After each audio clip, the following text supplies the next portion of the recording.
So welcome all of you for the class in the last session of this chapter number 2, that is Indian economy during the period of 1947 to 1990. Development experience. Now we are going to see with respect to foreign trade.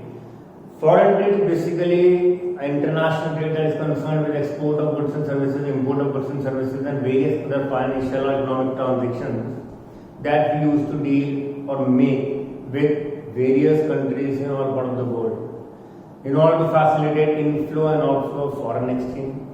So it is basically of relative importance for us that we must know what is the state of foreign sector before and on the independence, after the independence, and what we need to overcome from the misery of low foreign trade that we just need to figure out. So starting with the foreign trade. Foreign trade basically, if we just take a normal example, whatever the production has been made domestically, if we just subtracted out or deduct the domestic consumption, whatever be the excess output of production left with us, we can easily facilitate the export of that product. So in simple we can say domestic production minus domestic consumption can lead to international trade, since it may be positive also, negative also. If it is positive, it can lead to exports.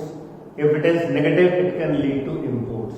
So foreign trade basically concerned with the exchange of goods and services with the rest of the world, leads to inflow and outflow of foreign exchange. It means we can exchange the goods and services, and in return we can receive and pay foreign exchange. Facilitate trade relations with nations and explore their goods and our own country goods for making positive and healthy presence in all over the world.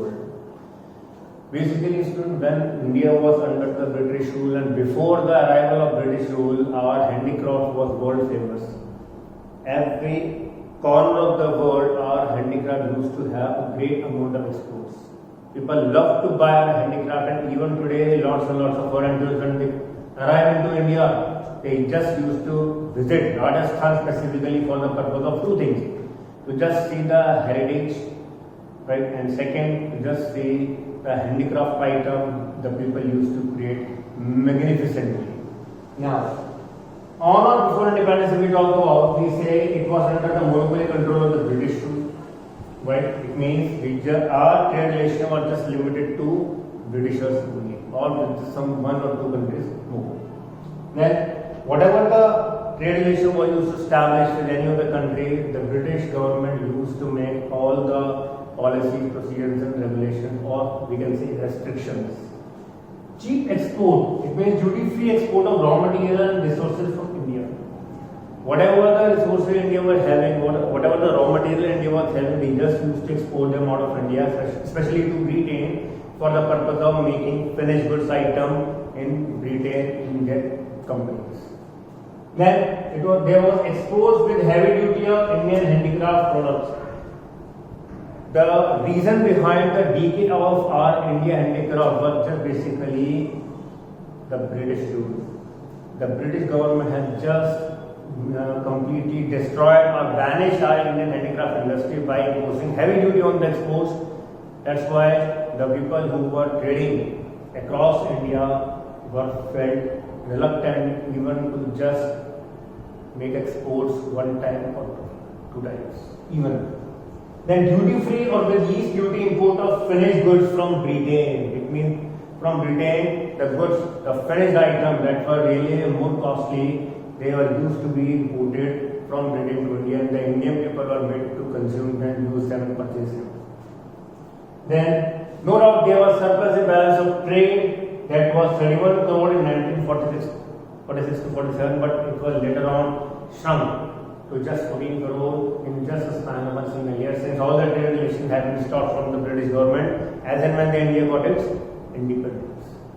Then after independence, India suffered from rising deficit in the balance of trade. Almost, if you see the figure, you will realize and you will shock that in all these decades, India had only one thing: deficit in the balance of trade. So, from 6,760 crore in first 5-year plan to 22 crore 21 lakh 22 lakh 90,000 2 crore 21 lakh 91,022 crore basically the deficit in, we can say, in 12th 5-year plan they were in basically 2012 and 17. See, this was the basically massive fall, or we can say deficit in balance of trade. We can say from 6,000 to 2 crore basically approximately 2 crore 21 lakh 91,032 crore deficit. You can realize how less we were exporting, and even today how less we used to export.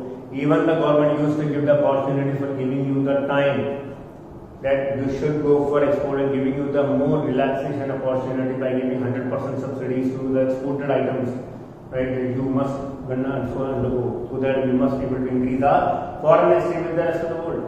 But the problem is that there are very few companies, very few concerns that we are increasing, that are leading to increase the exports.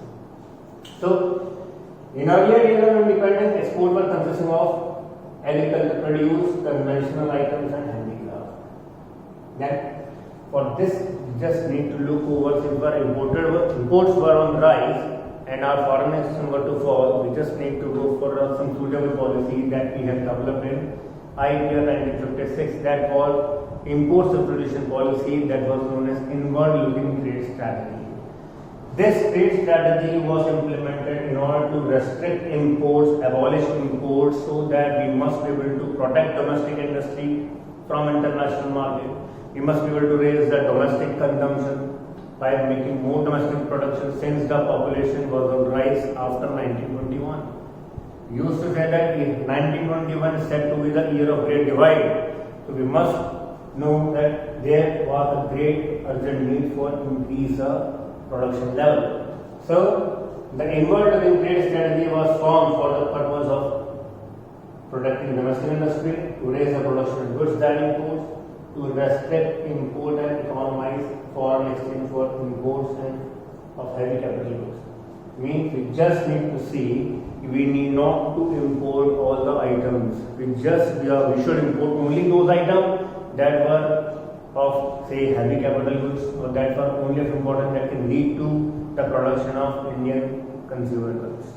If we want to purchase some heavy machine, only we should use the foreign exchange for that capital goods, else we should better start producing in India.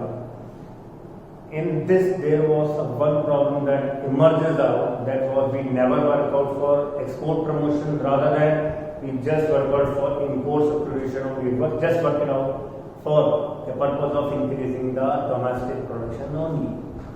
So, again we say the objectives were to protect domestic industry, to raise the production of goods and imports, to restrict imports and economize forex for import of heavy capital goods.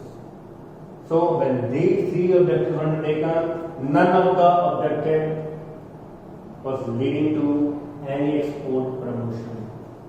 Then the good effect there was rise in production level, absolutely. Production rise of sunrise industry. See, sunrise industry was one industry that was just leading to a great enormous rise in India. For example, there was an electronic industry that were rising in that era of 1947 to 1990. Since if we wouldn't have stopped the import, such industry would have fallen. Also, we just need to protect the automobile industry. Then we can say production and rise of sunrise industry and automobiles was a great concern and great effect from this policy. Then diversification industry means the industry was just utilizing themselves to explore more opportunities to go for another field of product. For example, Tata was undergoing for FMCG product also, then Tata Steel, right? So the diversification was again a good effect that has obtained from inward-looking trade strategy. Basically, the name suggests inward-looking is we just need to look out into the India and explore the possibility of producing more goods and services than what we can assume. Then structural transformation means we just need to convert ourselves from labor-intensive to capital-intensive technique of production. We just need to increase the level of, we can say, output by making less wastage, economize time and money. Then rise in investment. No doubt capital investment has also increased manifold since we have just given the possibilities for the private entrepreneurs to come up and just start producing more as much as they can. But such policy was not basically left with bad effects too. There were several bad effects that we have observed. It means, as I told you, there was no measure to promote exports. So no export promotion was observed. There was a fall in foreign exchange because we have spent almost all our foreign exchange in buying the oil plus in buying the machines, right? Since the production in India was not up to the mark, was not up to the level for which we could have survived the economy just by this strategy. And the failure of the strategy only lead to the emergence of new economic policy that lead to the three main core segments that are liberalization, privatization and globalization that we are going to study in the next chapter. Then decline in PSU, public sector undertaking was on the verge of fall. They were securing several huge losses. No modernization since the import was restricted, so we were not able to compete with any foreign Asian product. We were not able to rely and see what was the basic competition level. So definitely we lacked the competition from the foreign products too. Spread of public monopoly indiscriminately.